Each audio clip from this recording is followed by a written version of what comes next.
오늘 제목은 나만 장군이라는 제목으로 말씀을 나누겠습니다. 익히 아는 우리가 자주 접했던 그런 스토리입니다.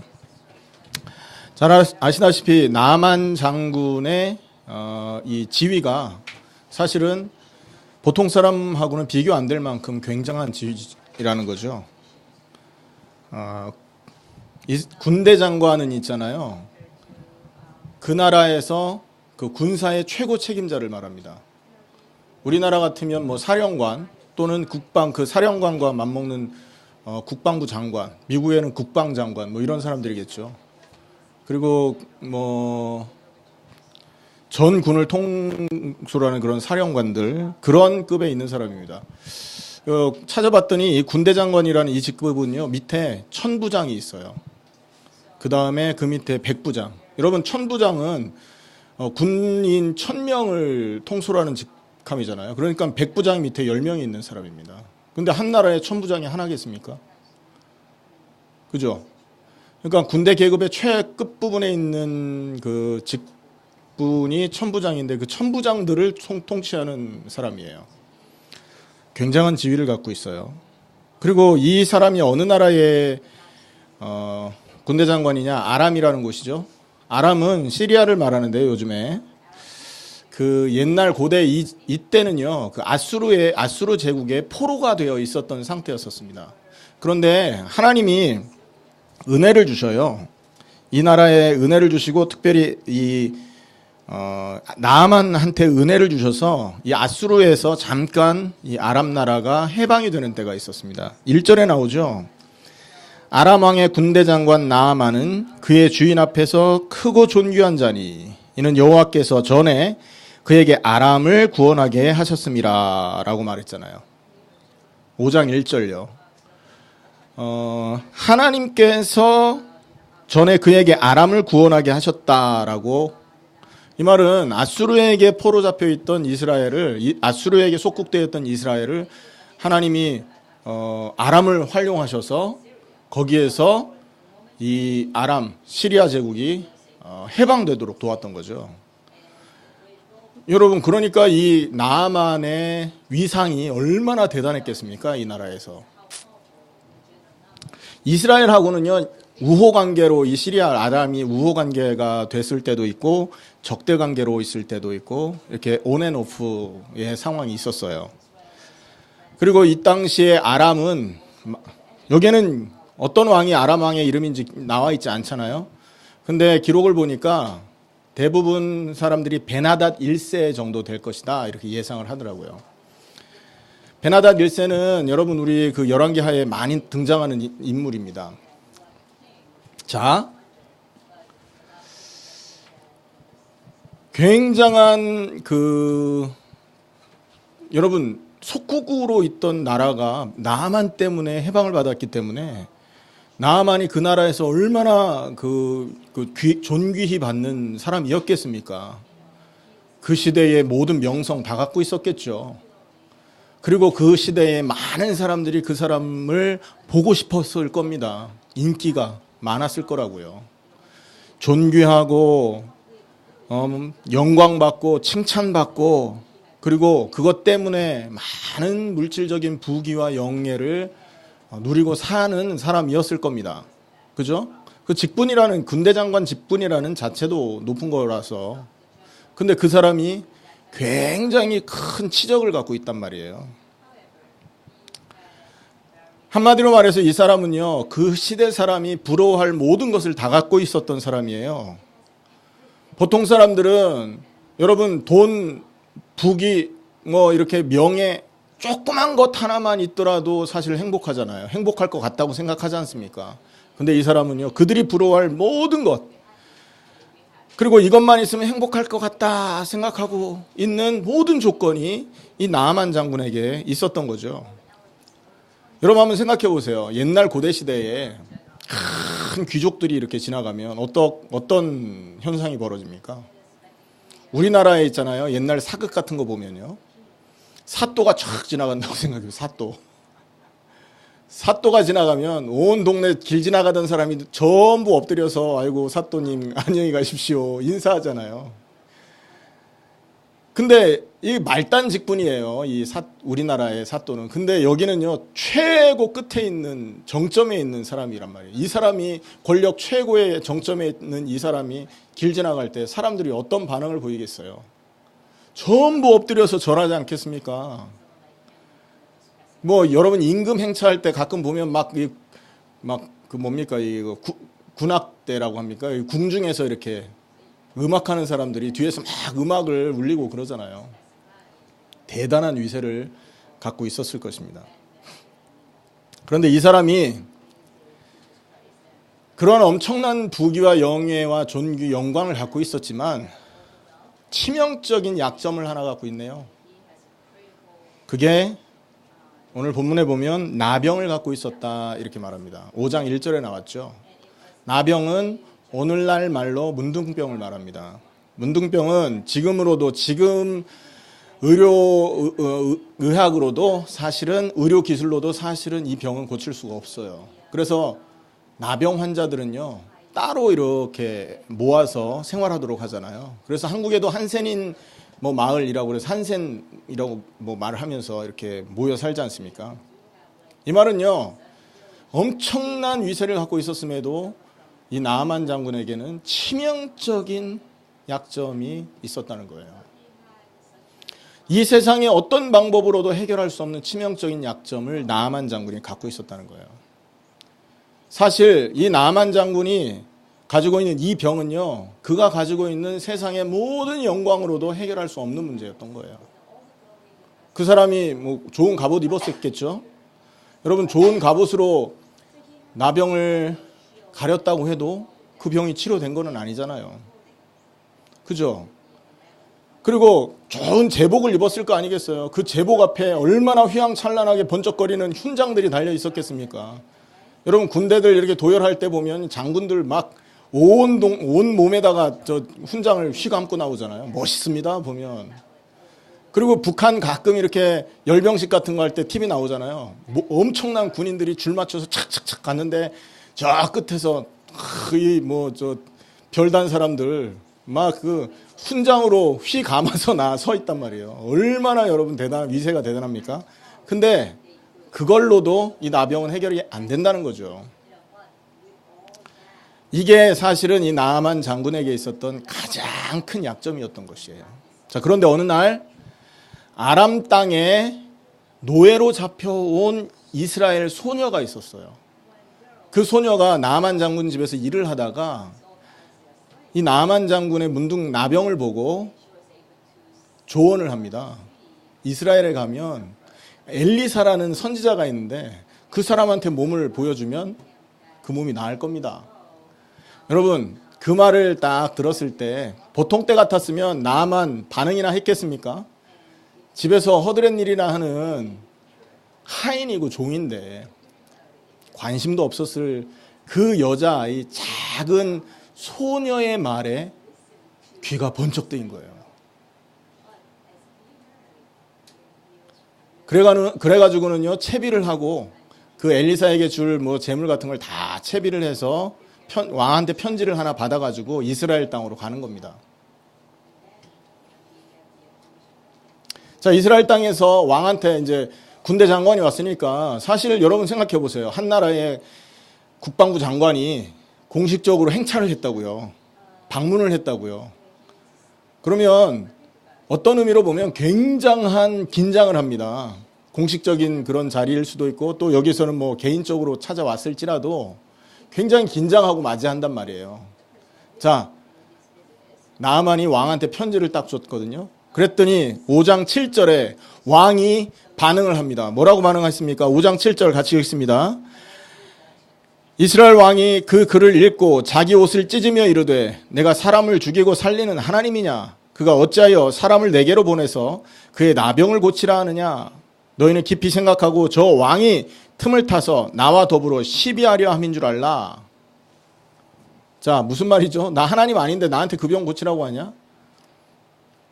그 말인즉슨 이 아람 왕이 우리나라를 공격할 빌미를 찾은 거 아니냐. 불가능한 부탁을 했기 때문에 그렇게 해석할 수 있었던 거예요. 당연한 반응인 거죠. 그 말을 듣고 옷을 찢었다는, 이 왕이 옷을 찢었다는 말을 듣고 엘리사가 그 왕한테 사람을 보냅니다. 그 나아만을 나한테 보내라고. 자, 그래가지고는 이 나아만 장군이 엘리사한테 간 거 아닙니까? 그랬다면요, 보통 같으면 여러분, 왕도 지금 벌벌 떠는 마당에 군대 장관이라는 위세가 엄청나잖아요. 왕이 벌벌 떠는 그런 위세거든요. 근데 한낱 엘리사, 하나님의 선지자라는 사람이 나와보지도 않고 말을 하나 전합니다.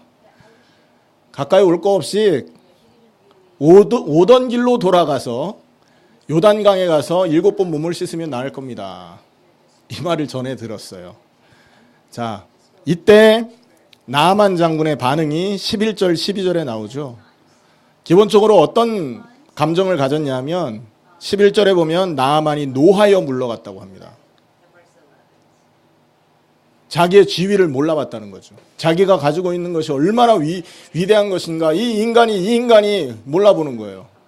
자기를 무시한 것 같고 거부한 것 같고, 그래서 화가 난 겁니다.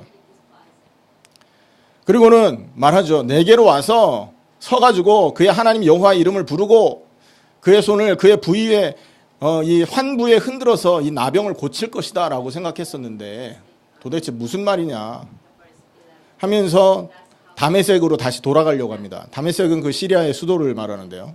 거기에 있는 강들이 여기 있는 저 조그만 그 요단강보다 훨씬 낫지 않냐 이렇게 말을 하고 돌아가려고 합니다. 저희가 10년 전에, 한 15년 전에 이스라엘 땅을 한번 간 적이 있었거든요. 근데 요단강을 한번 방문해 볼 기회가 있었습니다. 예수님이 거기서 세례를 받았다고 했던 곳이라고요. 우리는 성경으로만 그걸 접했기 때문에, 그리고 또 왜 그림들이 가끔 이렇게 사진이나 이런데 자료에 보면 요단강 모습이 이렇게 나오잖아요. 그러면 쫙 펼쳐져 있는 강에 또 이렇게 물이 흐르면서 거기 예수님이 이렇게 몸을 담그는. 근데 가봤더니 완전 상상을 깬 거예요. 제 생각을 완전 뒤집었습니다. 요단강이 어떻게 생겼는지 아세요? 동네에 쫄쫄쫄쫄쫄 흐르는 또랑 같더라고요. 여기서 여기가 보여요. 여기서 우리 집사님 있는 정도밖에 안 돼요. 이 넓이가. 뭐 물이 말라서 그렇다고 하지만 생각보다는 굉장히 초라한 강이었던 거예요. 나아만이 그걸 본 거죠. 거기 가서 씻냐? 씻을 거면 우리 동네 가서 더 좋은 강에 가 씻겠다. 그러고는 돌아가려고 할 때에 나아만 장군의 종들이 충언을 합니다. 13절이죠.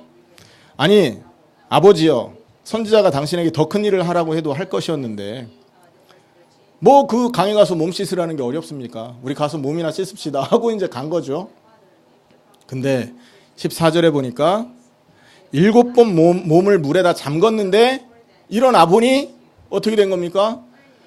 그의 살이 어린아이의 살같이 회복되어서 깨끗하게 된 것입니다. 여러분 한번 생각해 보세요. 지금 이 나아만 장군이 가지고 있었던 이 그 문둥병은요, 아무리 큰 권능으로 세상 권세로 이 휘감아서 감추고 있었을지라도 여러분 해결이 안 되는 문제잖아요. 그 나라에 살고 있는 가장 천하고 더럽고 냄새나는 사람도 나아만 장군이 가지고 있는 피부를 이렇게 갖고 싶은 마음이 들지 않는, 냄새나고 진물 흐르고 이런 살이란 말이에요. 근데 그것이 어린아이의 살처럼 바뀌었다는 거예요. 뭘 말합니까? 새로 태어난 걸 말하는 거예요. 자, 여기서 우리가 한번 좀 깊이 좀 생각을 해봅시다. 그러면 이 나아만이 가지고 있었던 이 문둥병은 도대체 어떤 상황에 어떤 문제의 심각성이 있는 것이냐라는 걸, 문둥병이라는 것이 무엇인가를 한번 생각해 봅시다. 여러분, 이 문둥병은요, 이 병을 소유하는 순간, 이 병에 걸리는 순간 자기가 가지고 있는 모든 행복을 놓쳐버리는 병입니다. 여러분, 집에 어린아이를 이렇게 기르고 있는 부모님들은 알 겁니다. 부모가, 가정이 화목할 때는 언제인 줄 아세요? 아이가 몸이 아프지 않을 때입니다. 아무리 돈이 많고 아무리 화려하고 아이가 막 장난감을 많이 갖고 있더라도 아이가 만약에 병에 걸려서 누워 있어 보세요. 교통사고가 나서 뭐 이렇게 다리가 부러졌다든지 이렇게 해보세요. 그 집안의 기쁨은 싹 없어집니다, 여러분. 저는 어떤 분을 한번 만나면 아기가 금방 태어났어요. 금방 태어났는데 애가 황달기가 있는 거죠. 그러면 병원에서 의사들은 아기의 황달기를 검사를 하잖아요. 그래서 피를 뽑아야 되는 거예요. 바늘 넣어가지고. 근데 아기 살에 바늘 들어갈 구멍이 어디 있습니까? 사실 그거 생각만 해도 끔찍한데 부모 마음은 어떨까요? 그 아기가 피를 뽑아야 되고 바늘이 찔려야 된다는 그거를 듣자마자 이 엄마 뒤로 까무러치는 거 봤어요. 와 울면서 아이고 저 핏덩이를 어디에다 찌르냐면서. 여러분 집안에 병자 하나 있으면 집안에 있는 모든 분위기 싹 없어집니다. 좋은 분위기 하나도 없어진다고요. 문둥병 생각해 보세요. 나만 장군이 갖고 있었던 받았던 존경, 사람들에게 아무리 존경 어린 저를 받을지라도, 아무리 이 나만이 사람들의 부러움을 사는 사람일지라도 문둥병을 갖고 있었던 나만은 행복하지가 않았을 겁니다. 이 문둥병이 그런 거예요. 행복할 수 없는 질병이다 이 말이죠. 자, 이 문둥병의 두 번째 특징 한번 또 생각해 보겠습니다. 뭐냐면 여러분 이 행복하지 않은 이것이 문둥병 때문에 생기잖아요. 행복해 보려고 세상의 것을 가지고 가립니다. 갑옷으로 가리고 제복으로 가리고 세상 영광으로 가린다고요. 여러분 그 상처가 가려지겠습니까? 그 고통이 없어지겠습니까? 절대 없어지지 않는 고통이고 감출 수 없는 고통이라는 거죠. 그리고 세 번째, 이 문둥병은요 결국은 어디까지 가냐면 비참한 최후를 맞습니다. 저는 문둥병에 걸린 사람을 한 번도 본 적이 없습니다. 죄송합니다. 제가 귀하게 자랐나 봐요. 그런 걸 보면. 근데 얘기를 들어보면요 손가락이 빠져나간대요. 살점이 떨어져 나가도 몸에 고통을 느낄 수가 없답니다. 그러니까 나중에 어떻게 됩니까? 필요한 것들이 다 떨어져 나가서 나중에 비참하게 죽는 거죠. 몸이 썩어서 죽는 거니까요. 여러분 그가 갖고 있었던 지위 소용없는 거죠. 명예 소용없는 거죠. 부귀 소용없습니다. 찬란한 훈장 소용없습니다. 마지막은 그 결과로 죽는 거예요. 마지막은 그 결과로 비참한 최후를 맞는 거죠. 그리고 이 네 번째로 이 문둥병은요 이 땅에 해결책이 없다는 특징이 있어요. 돈, 명예, 지위, 총동원해도 해결 안 됩니다. 얼마나 간절했으면 여러분 이 나아만이 엘리사에게 나갈 때 온갖 은금 보화를 가지고 갔겠습니까? 이것만 고쳐준다면 내 재산을 다 드려도 좋다라고 할 정도로 간절한 그 소원을 가지고 나간 거 아니겠어요? 심지어 온 세상의 권력을 총동원해도 나을 수가 없다고요. 세상에 문둥병은 해결책이 없다는 얘기죠. 한번 생각해 보십시오. 왕이 아람의 왕, 뭐 소위 여기서는 뭐 베나닷이라고들 하는데 이 베나닷 왕이 이스라엘 임금한테 편지를 보내잖아요. 도대체 군대 장관의 지위가 얼마나 높았으면, 그리고 그 권력이 얼마나 대단했으면 양쪽 나라의 왕들이 긴장을 할 정도냔 말이에요. 어느 정도입니까? 이스라엘 왕은 그 편지를 받아보고는 절규를 했다니까요. 우리를 죽이려고 하느냐 하면서, 내가 하나님이냐 하면서. 권력 가지고도 해결 안 되는 문제라는 얘기죠. 자, 그런데 이 해결되지 않을 것 같았던 불가능한 이 문제가 언제 해결되냐 하면 하나님의 말씀을 순종해서 요단강에 들어갔을 때 해결됐다는 거예요. 할렐루야. 7번 몸을 씻어라. 이 말은 무슨 의미예요? 7번 씻으란 말은, 여러분 7이라는 숫자는 완전수를 말하잖아요. 완전히 씻어내라 그런 의미겠죠. 한 번만 들어와도 살릴 수 있어요. 그런데 7번을 씻게 했다는 것은 완전한 새로움을 말하는 거예요. 자, 그리고 여러분 생각해 보세요. 물에 들어갈 때 반드시 버려야 될 거 있죠? 사람들이 많이 따라왔을 거 아니겠어요? 많은 사람들 앞에서 자기의 치부를 드러내야 되는 거예요. 자기의 환부를 드러내는 겁니다. 옷 입고 물에 들어가서는 안 돼요. 옷 벗고 들어가야지. 옷 벗는 순간 자기가 가리고 싶었던, 숨기고 싶었던 자기의 가장 못난 부분이 만천하에 공개가 되는 거잖아요. 이 말은 무슨 말이냐? 자기가 평생을 가지고 살았었던, 자기 자신을 유익하게 만들었었던 세상의 권세와 내가 좋아하던 모든 것을 벗어버리는 것을 의미합니다. 요단강에 몸을 씻었다. 7번 몸을 씻었단 말은요. 그리고 또 하나는요. 하나님의 말, 엘리사가 한 말은 하나님 말씀이잖아요. 하나님의 말씀에 전적인 순종을 말합니다. 아멘. 그 결과로 이 아람의 군대 장관 나아만은 어린아이의 살같이 회복되게 됐던 거예요. 새로워진 거죠. 다시 태어난 걸 의미합니다. 자, 여기서 우리가 조금 더 얘기를 진전시켜 봅시다. 얘기를 조금 더 깊게 들어가 봅시다. 요단강에 몸을 씻었다 이 말은 뭘 보여주는 것이냐면요. 예수님의 세례와 예수님께서 보여주신 세례를 보여주는 것입니다.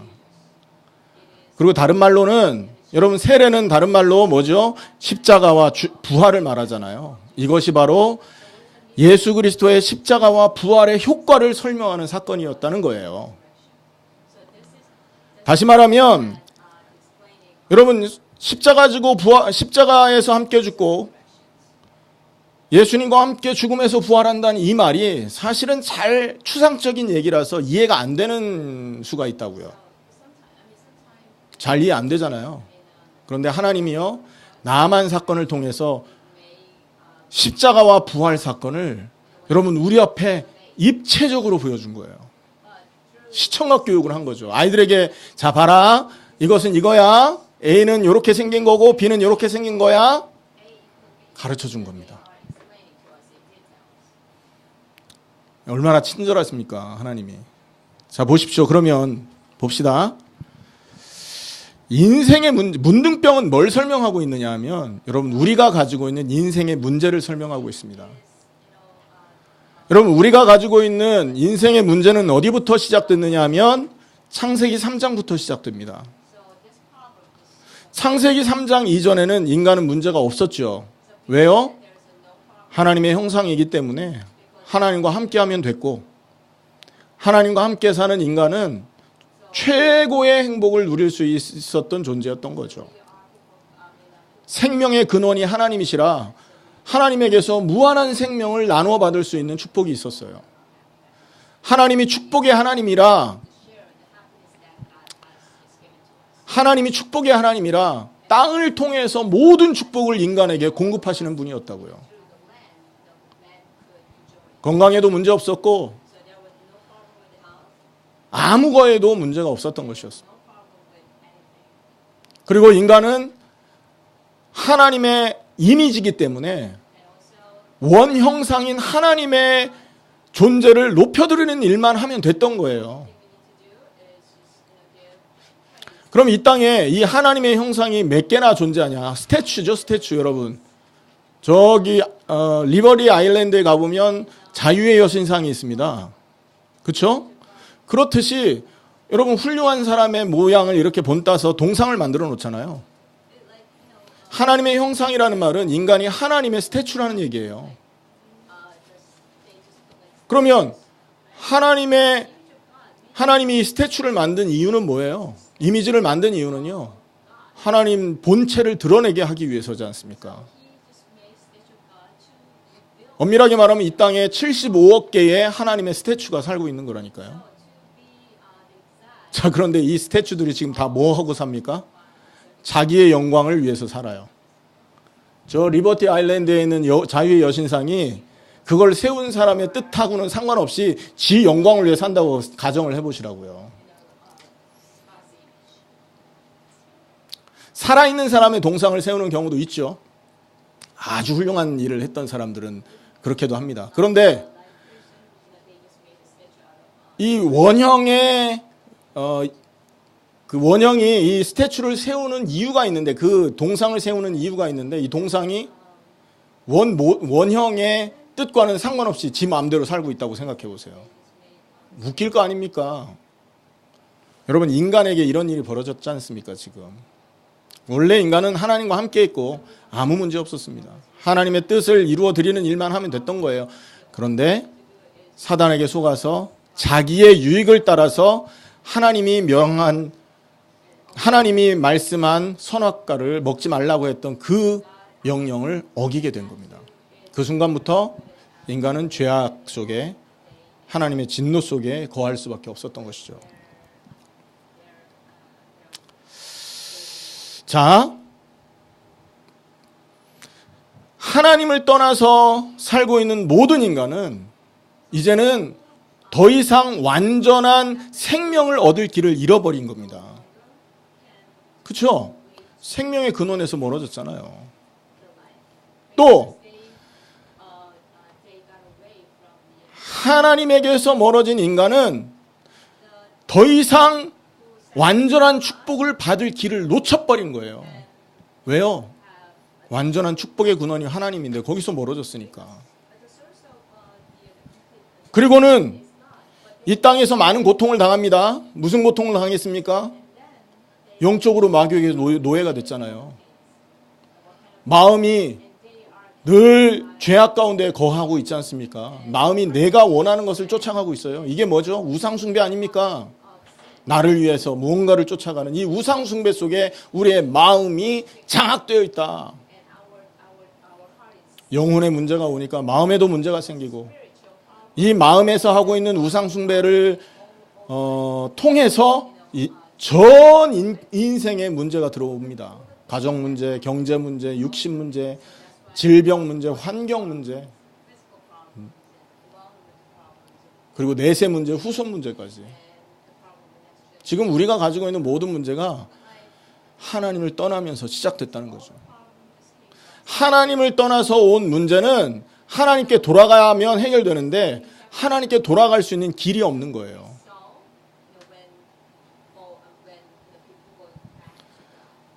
하나님께 돌아가야 인간이 참된 행복을 얻을 수 있는데 하나님께 돌아갈 수 있는 길이 없기 때문에 참된 행복을 얻을 수가 없는 상태로 인간은 살아가고 있다는 거죠. 그래서 이 세상에서는요, 인간이 아무리 노력을 해도 참된 행복을 얻을 수가 없게 되어 있습니다. 왜? 행복의 근원 하나님과 멀어져 있는데 무슨 행복이 오겠어요? 그래서 이 땅에서 얻을 수 있는 행복은 있지 않습니까? 뭐 돈 때문에 행복하기도 하고, 자녀 때문에 행복하기도 하고, 뭐 직장에서 사업이 잘 돼서 행복하기도 하잖아요. 오늘 나만 장군처럼 인생이 원하는 최고의 지위를 가짐으로 해서 행복할 수도 있거든요. 그런데 이런 행복은 잠시 행복인 것이고, 이런 행복은 거짓 행복이라는 거예요. 왜? 근본적으로 하나님을 만나지 못한 상태로 얻는 행복이었기 때문에. 그리고 이것 때문에, 하나님을 떠난 이것 때문에 나중에 인간은 죽음에 이릅니다. 로마서 5장 12절에 보면 이런 말씀이 있습니다. 로마서 5장 12절에 보면요, 그러므로 한 사람으로 말미암아 죄가 세상에 들어오고 죄로 말미암아 사망이 들어왔나니 이와 같이 모든 사람이 죄를 지었으므로 사망이 모든 사람에게 이르렀느니라.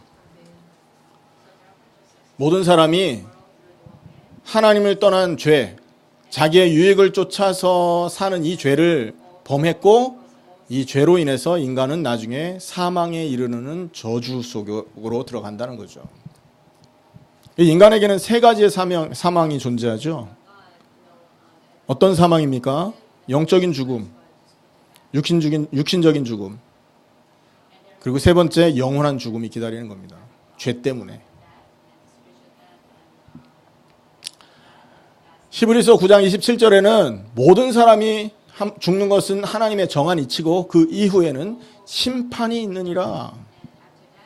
여러분, 이런 인간이 행복해 본들, 여러분 진노 속에 심판 속에 들어가야 될 인간이 행복해 본들, 이 행복이 얼마나 지속되겠습니까? 여러분 작년에 행복했었던 경험이 있었을 거예요. 작년에 학교에 이렇게 좋은 학교에 입학했어요. 온 가족이 잔치가 일어나지 않겠습니까? 얼마나 행복하겠어요. 근데 그 행복이 1년이 지속됩니까? 지속 안 됩니다. 이 세상의 행복은. 작년에 어떤 사람은요, 또 로또에 당첨됐을 수도 있잖아요. 그래요, 안 그래요? 로또에 당첨된다니까요. 돈이 수천만 불이 들어온단 말이에요. 근데 그 행복이 1년이 가냔 말이에요. 좋은 차를 사보세요. 좋은 차 살 때는 막 사고 싶어가지고요. 어떻게 하면 막 살까? 이런 생각하다가 좋은 차가 딱 생기잖아요. 1년 지속 안 됩니다. 그 기쁨. 한국에서 미국에 올 때 그런 경험했습니다. 여러분 한국에서 미국 오면 신분 문제 딱 생기잖아요. 영주권 얻어야 되니까 10년을 고생했어요. 얼마나 간절히 그걸 원했는지 몰라요. 근데 영주권이 딱 생기고 나니까 굉장히 기쁘더라고요. 저에게 영주권이 온 날이 언제냐면 일요일이었어요. 주일날이었어요. 교회 예배드리고 왔는데 주일날 저 편지가 하나 딱 와 있더라고요. 이민국. 아니 그러니까 거기 보면 USCIS라고 있잖아요. 처음 보는 약자가 딱 있는 거예요. 봉투에. 이게 뭐지? 난 처음 보는 거거든. 쭉 열어봤더니 영주권 카드가 딱 나왔는데 처음에는 그 카드가 무슨 카드인지도 몰랐어. 나중에 알고 보니까 영주권 카드래요. 얼마나 기분이 좋든지. 근데 그 기쁨이 1년이 안 가더라니까요. 우리가 가지고 있는 이 세상의 행복은 지속 안 되는 행복이에요, 여러분. 가짜라는 거죠, 가짜. 헛된 거라는 거죠. 이러한 행복을 위해서 많은 사람들이 뭘 추구합니까? 세상의 영광을 추구하고 있다고요. 이 문둥병과 같은 이 문제를 해결해 보려고 세상의 지위를 따라가는 사람이 얼마나 많습니까? 인간의 힘으로는 절대 안 되는 이 문제 때문에 명예를 쫓아가는 사람이 얼마나 많이 존재하냐고요. 그 세상의 어떤 것으로도 이 문제는 해결되지 않습니다. 하나님을 만나지 않는 한 행복 없는 인생 해결 안 돼요. 하나님을 만나지 않는 한 죽음의 심판을 넘어설 수가 없게 돼 있다고요. 하나님을 만나지 않는 한 마귀에게 노예가 돼서 세상 풍속을 따라 사는 이 삶이 청산이 안 된다고요. 그게 우리가 가지고 있는 문둥병과 같은 문제입니다. 오늘 본문에서 하나님이 이 문제가 해결되는 길을 보여준 겁니다. 어떻게 하면 됩니까? 나만 장군이 요단강에 몸을 씻은 것처럼 우리도 물속에 들어가야 되는 거예요. 할렐루야. 성경에는 그걸 세례로 보여주고 있죠. 그런데 생각해 보십시오. 물속에 들어간다는 의미를 가만히 생각해 보세요. 여러분, 물속에 들어간다는 것은요, 죽음을 의미하는 거예요. 여러분, 홍해 앞에 선 이스라엘 백성이 하나님의 말씀을 순종했을 때는 홍해를 건넜습니다. 맞죠? 그런데 하나님의 말씀에 순종하지 않았던 바로의 군대는 어떻게 됐습니까? 전부 물속에 장사 지냈잖아요. 여러분 노아 홍수 기억하시죠? 말씀을 순종했던 노아와 그 8식구는 물속에서 살아있을 수 있었어요. 그런데 말씀을 순종하지 않았던 그 시대의 사람들은요, 물속에 전부 죽을 수밖에 없었던 거 아닙니까? 우리가 물속에 들어가야 새로워지는 겁니다. 우리가 물속에 들어갈 때 뭐가 죽는 거냐? 말씀을 순종하지 않던 우리의 옛 과거, 말씀과 상관없이 내가 지금 추구하고 있는 현재의 영광, 말씀과는 상관없이 내가 미래에 얻고 싶어하는 소원, 이게 물속에서 죽어야 된다는 거예요. 어느 정도로 죽어야 됩니까? 완전히 7번 물속에 들어갔다 나온 것처럼 우리가 완전히 과거에 하나님과 상관없었던 모든 것이 물속에서 함께 죽어야 된다는 겁니다. 이 세례는 뭘 보여주고 있습니까? 십자가를 보여주는 겁니다. 여러분, 물속에 들어갔다, 이 말은 다른 말로 말하면요, 우리가 하나님과 상관없이 갖고 있었던 모든 것이 십자가에서 함께 죽은 것을 의미한다는 거죠. 이것만이 저주에서 피하는 방법이요, 이것만이 문둥병과 같은 인생의 문제에서 빠져나오는 길이다. 아멘? 죽지 않고는 해결될 길이 없는 거예요.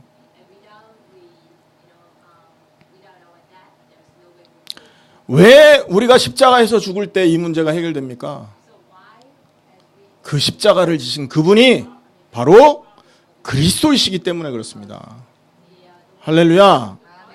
창세기 3장 15절에 여인의 후손으로 오셔서 사단의 권세를 깨뜨릴 그리스도이시기 때문에 그분의 죽음을 통해 우리가 살아나는 거예요.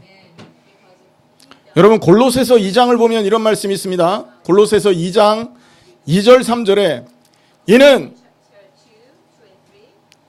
그들로 마음의 위안을 받고 사랑 안에서 연합하여 확실한 이해의 모든 풍성함과 하나님의 비밀인 그리스도를 깨닫게 하려 함이라. 하나님의 비밀이 거기서 죽었기 때문에 그렇다고요. 거기서 피 흘렸기 때문에 그렇다고요. 골로새서 2장 3절에는 지혜와 지식의 모든 보화가 감추어 있다. 여러분, 세상 지혜와 지식의 모든 총체, 가장 핵심의 근원이 그리스도이신데 그분이 십자가에 피 흘렸기 때문에 그 순간 우리가 함께 죽으면 모든 거에 해방되는 것입니다. 놀랍지 않습니까, 여러분? 우리를 위해 그리스도가 십자가에 못 박힌 거예요. 그분은 하나님의 비밀이시고 온 세상의 지혜와 지식의 총체가 바로 되신 분이에요. 뿐만 아니라 여러분 2장 9절에 보면 그 안에 신성의 모든 충만이 감추어져 있다, 이렇게 말하죠.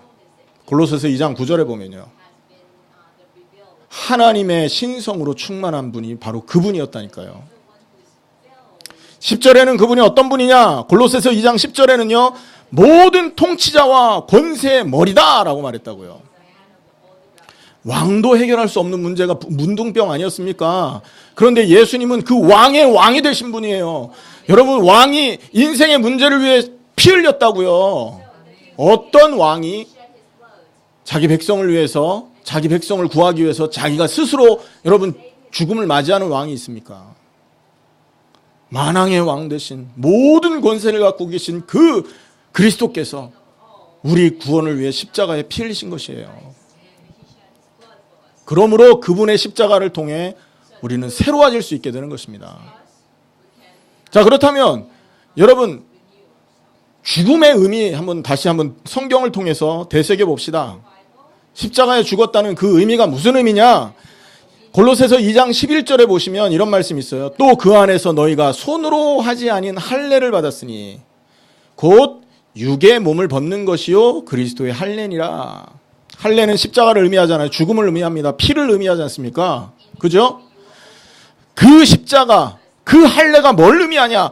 육의 몸을 어떻게 하는 거다? 벗는 것이다. 여러분이요,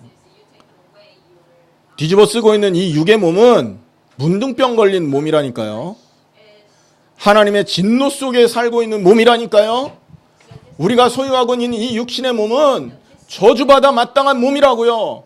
그 몸에서 벗어나지 않으면 심판을 받는다고요.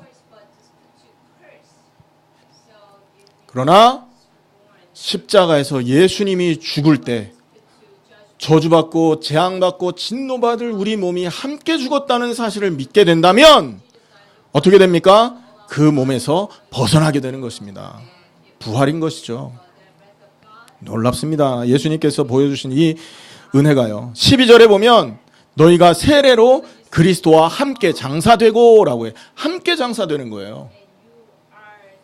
세례라는 건 물에 들어가는 걸 의미한다고 그랬죠. 함께 장사되는 건 뭐예요?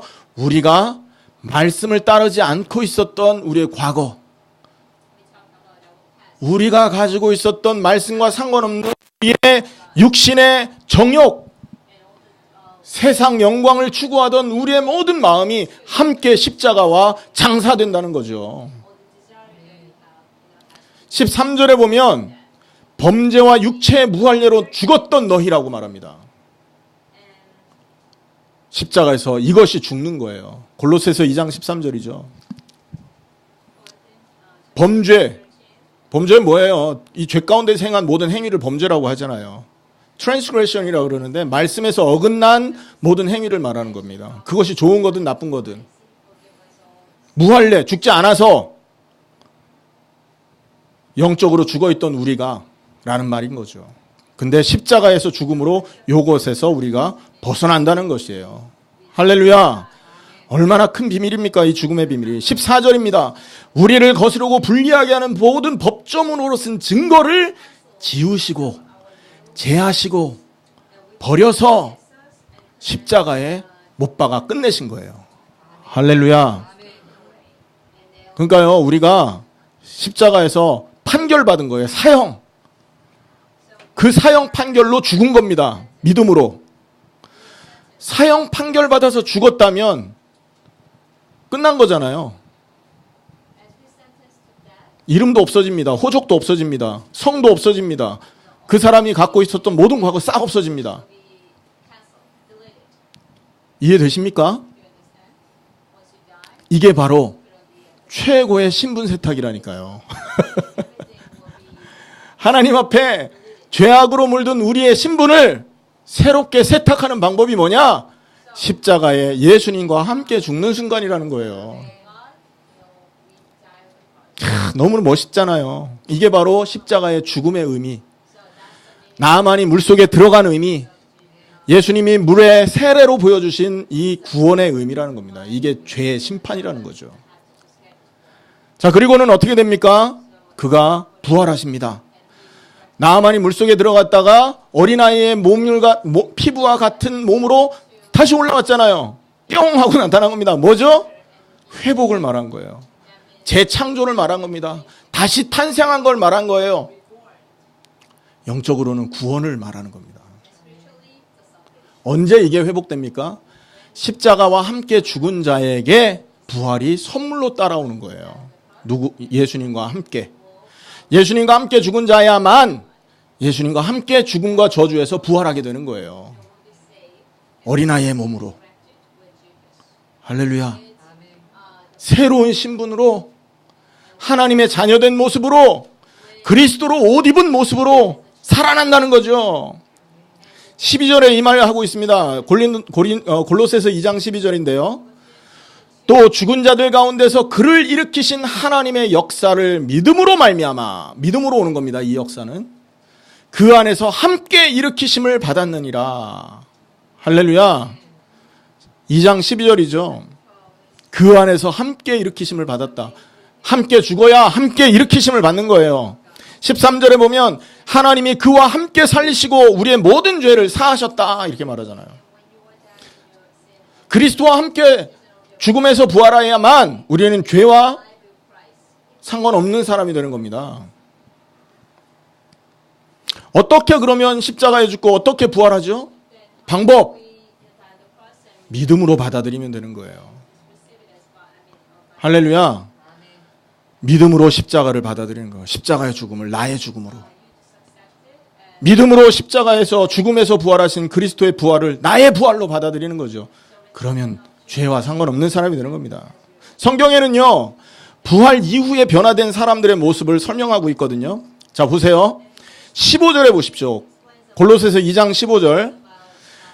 통치자들과 권세들을 무력화하여 드러내어 구경거리로 삼으시고 십자가로 그들을 이기었느니라.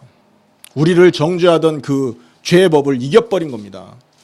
우리를 무너뜨리고 지옥을 끌고 가려고 했던 마귀의 법을 십자가로 이겨버린 거예요. 죽었으니까 더 이상 문제가 안 되는 거 아닙니까? 여러분, 골로새서 1장 22절 한번 보시기 바랍니다. 부활 이후에 변화된 모습을 설명하고 있거든요. 이걸 우리가 믿으면 됩니다. 이제부터는요. 시작. 이제는 그의 육체의 죽음으로 말미암아 화목하게 하사 너희를 거룩하고 흠없고 책망할 것이 없는 자로 그 앞에 세우고자 하셨으니, 예수님과 함께 부활했다 이 말은 흠없는 자로 부활했단 말이에요. 하나님과 화목된 상태로 부활했단 말입니다. 그리고 하나님 앞에 거룩한 모습으로 부활해 있다는 얘기예요. 그리고 더 이상 책망할 것이 없는 자로 부활해 있다라는 말이에요. 여러분, 이런 부활을 선물로 받아야 되지 않겠습니까? 나아만이 문둥병을 요단강에 씻고 어린아이와 같은 몸으로 나왔던 것처럼 더럽고 냄새나고 하나님 앞에 추악했던 우리 과거가 십자가에 죽고 이렇게 거룩하고 흠없는 자의 모습으로 아기의 피부와 같은 그런 존재로 다시 살아야 될 거 아니에요. 할렐루야. 빌립보서 2장 15절에 보면 또 같은 말이 있습니다. 이는 너희가 흠이 없고 순전하여 어그러지고 거스르는 세대 가운데서 하나님의 흠없는 자녀로 세상에서 그들 가운데 빛들로 나타내며. 빌립보서입니다. 죄송합니다. 빌립보서 2장 15절.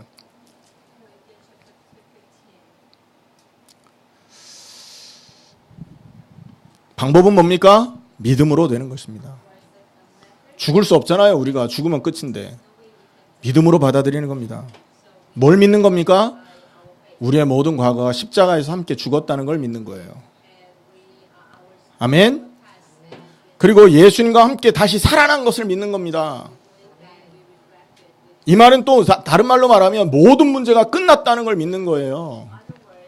왜 모든 것이 문제가 됩니까? 왜 우리가 육신의 부족함을 자꾸 불평하면서 사냐고요. 과거가 살아있어서 그런 거예요. 우리의 육신을, 우리의 유익을 따라 살던 우리의 과거의 몸이, 과거의 우리의 실체가 아직 죽지 않았었기 때문에 문제가 문제로 느껴지고 살았던 거잖아요. 근데 그 문제로 느끼던 우리의 과거의 실체가 십자가에 죽고 없어졌는데 뭔 문제가 될 겁니까? 할렐루야. 그래서 고린도 후서 4장 7절에서 10절에 바울이 그런 고백을 할 수 있었던 겁니다. 사방으로 우겨쌈을 당해도 쌓여지지 않는다. 낙심함을 원수가 둘러싸도 죽지 않는다는 말을 하는 거죠. 내가 없으니까 그게 가능해지는 거예요. 빌립보서 3장 8절에 바울은 또 이런 고백했죠. 모든 것을 해로 여긴다. 내게 유익하던 모든 것을 해로 여기겠다. 그 유익하던 것을 쫓던 과거가 십자가에 죽었던 거예요. 이해되십니까? 유익하던 것을, 나를 유익하게 해줄 것으로 생각하던 세상 권세가, 세상 영광이, 그 세상 영광을 따라 살던 나의 실체가 십자가에 죽고 없어진 거예요. 그러니까 그게 해가 되는 겁니다. 아, 놀랍지 않습니까? 이게 십자가와 죽음의 이 부활의 비밀이었던 거예요. 빌립보서 4장 10절에 13절, 풍부에 처할 걸도 알고 또 비천에 처할 줄도 아는 일체의 비결을 배웠다. 내게 능력 주시는 자는 내가 모든 걸 할 수 있다. 무슨 말이에요? 부자가 됐을 때 좋아하고 가난했을 때 괴로워하던 나의 실체가 십자가에서 죽었다는 얘기예요. 빌립보서 4장 10절 13절이죠. 그리고요, 갈라디아 2장 20절. 여러분, 우리가 너무나 잘 아는 성경 구절이잖아요. 뭡니까? 갈라디아 2장 20절.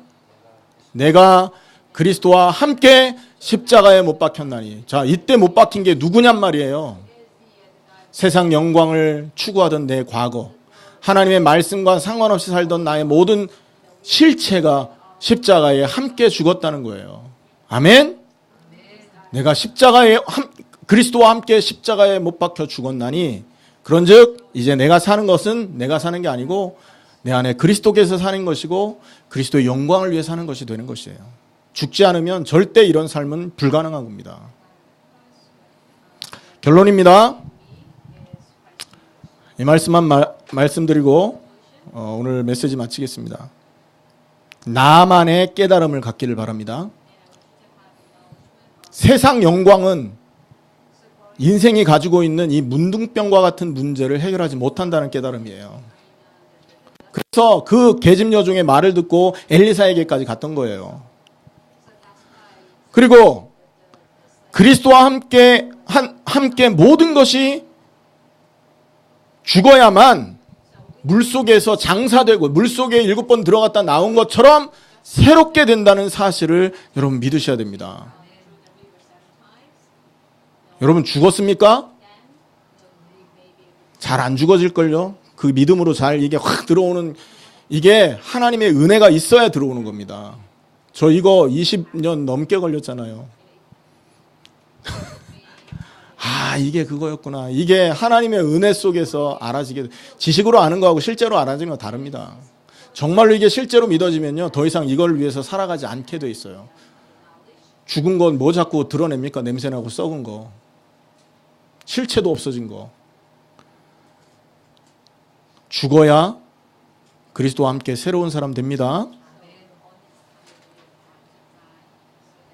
꼭 기억하시기 바랍니다. 그래서 오늘날 하나님이 성도들에게 원하시는 한 가지가 있다면 십자가의 함께 죽음입니다. 세상 영광을 따라가던 우리의 모든 인생의 방향, 우리가 추구하던 육신의 즐거움이 십자가에서 함께 장사되기를 원하시는 거예요. 그렇게 죽어야 예수님과 함께 살게 되는 것입니다. 예수님과 함께 이런 모든 저주재앙에서, 죽음에서 부활해서 이 땅의 빛과 소금으로, 이 땅에 하나님의 뜻과 영광을 나타내는 하나님의 백성으로 살아가실 수 있기를 예수님의 이름으로 축원합니다. 기도하겠습니다. 우리 한번 통성으로 기도합시다.